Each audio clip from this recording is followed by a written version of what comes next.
As foster parents for over 120 abused and neglected infants and toddlers, my husband and I were used to, on occasion, opening up the newspaper and reading in the arrest column about one of our families. But the day in 2013 when I read in the paper that one of our former foster babies had, at age 19, stabbed to death his girlfriend and unborn child, my heart broke.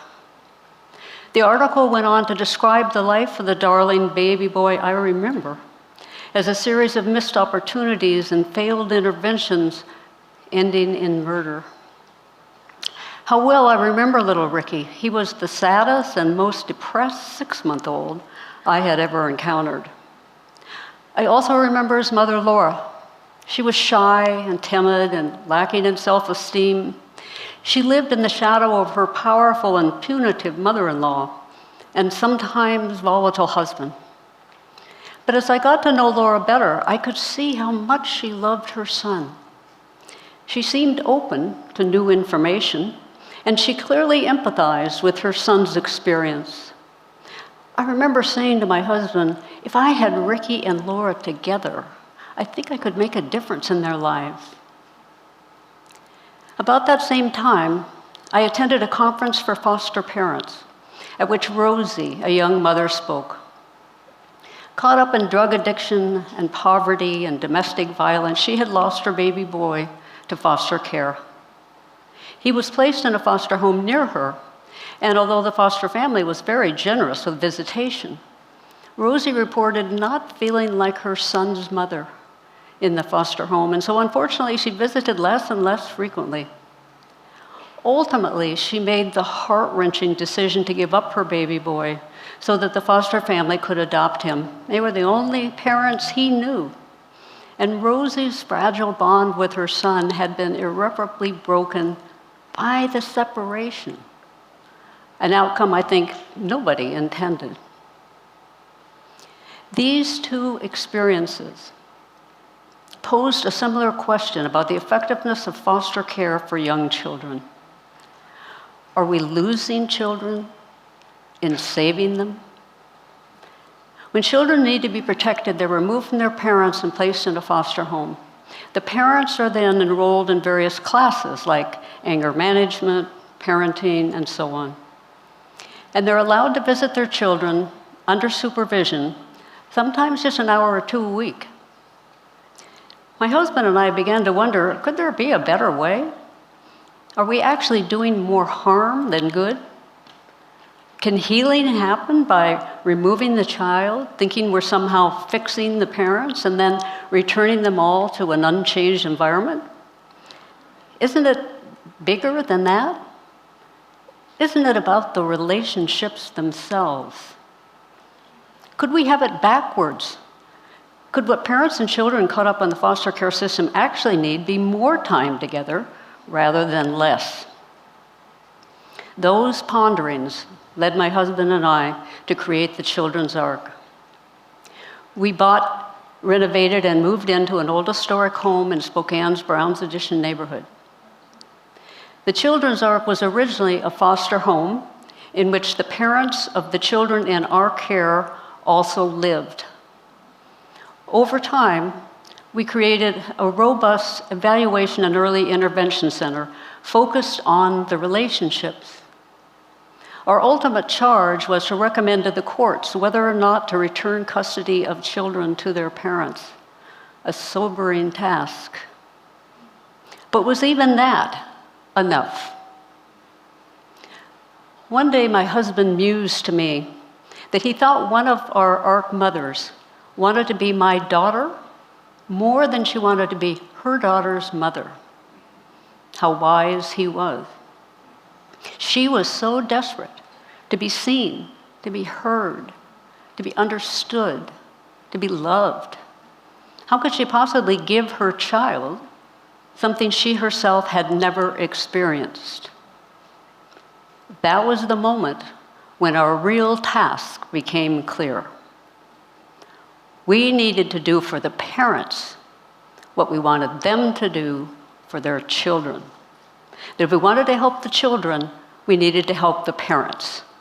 And the way to help the parents was to enter into genuine relationship with them. As it turns out, the relationships themselves became the catalyst for change. Or as Dr. Bruce Perry says, people, not programs, change people. But don't take my word for it. Or Dr. Perry's. Meet Carla. Carla came to the Children's Ark with possibly the worst prognosis of anyone we had seen. She came out of the foster care system herself. She had a significant addiction to meth. She had barely a grade school education, and she had already lost 3 children to the system. She was loud, cocky, resistant, skeptical, dismissing, and her baby was a screamer. But one day in a meeting with all the ARK parents and staff, something began to shift for Carla. Sandra, our clinical director, was talking about and helping everybody process the ARK's recent decision to recommend to the court that a child of one of the ARK parents not be returned to her. As Sandra was probing after everybody's feelings, Carla suddenly announced angrily and with cynicism, "What about you guys? What do you feel?" Sandra began to talk about what it was like.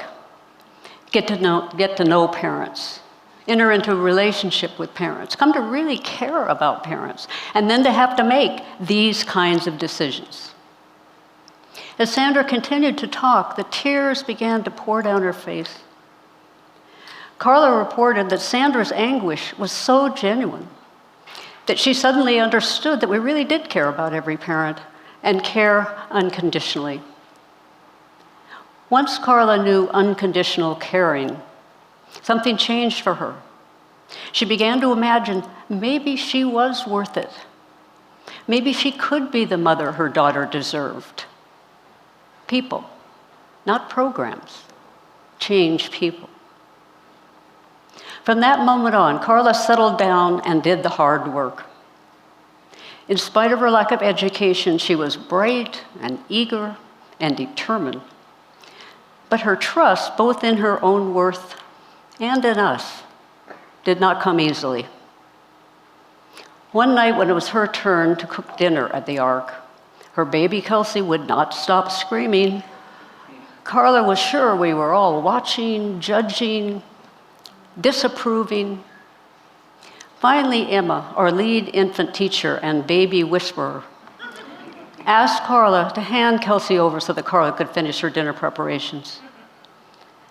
Carla's sense of failure only escalated as Kelsey settled immediately into Emma's competent embrace. Later, after dinner, Emma sought out Carla, put her arm around her, and asked her if she was okay. Carla began to cry, and she said to Emma, "My baby hates me. This is so hard, I can't do it." To which Emma replied, "Yes, you can. And when you think you can't, I am here to help you." Experiencing unconditional caring once again, Carla began to see that we were with her, not against her, that she didn't need to fight us. She could redirect her energy into using the support we were offering her. She then felt joined rather than judged.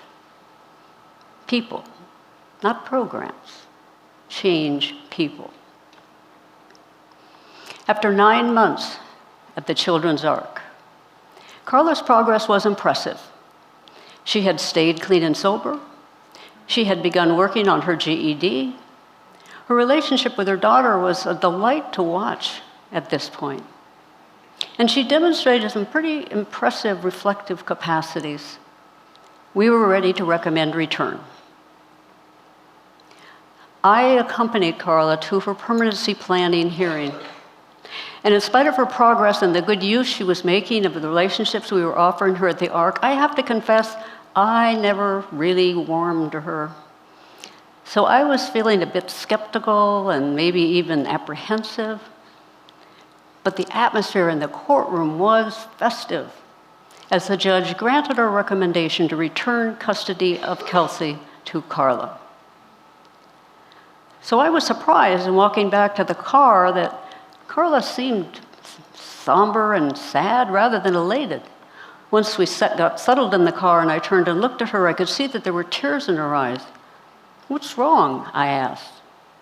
"I didn't expect that," she said, and then went on to tell me how sitting in the courtroom that day had been the 2 women who had adopted her other 3 children.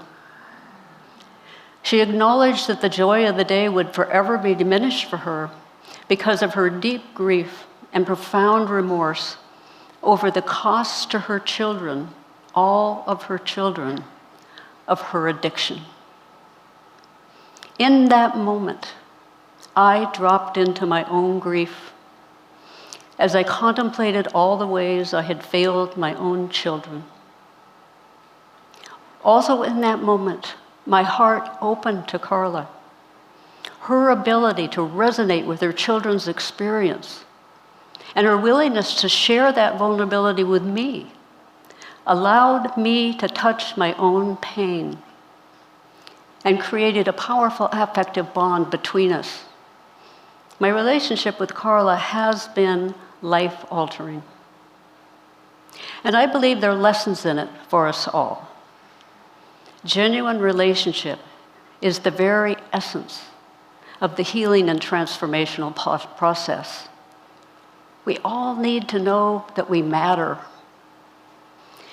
There's no greater gift than to be seen and known by another. And vulnerability, that's where we meet.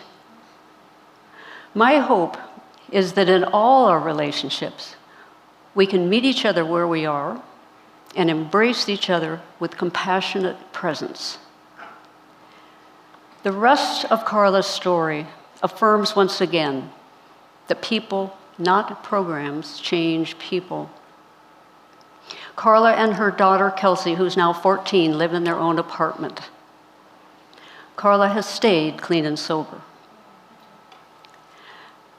She finished her GED and went on to earn an AA degree, a BA degree, and a master's degree in social work.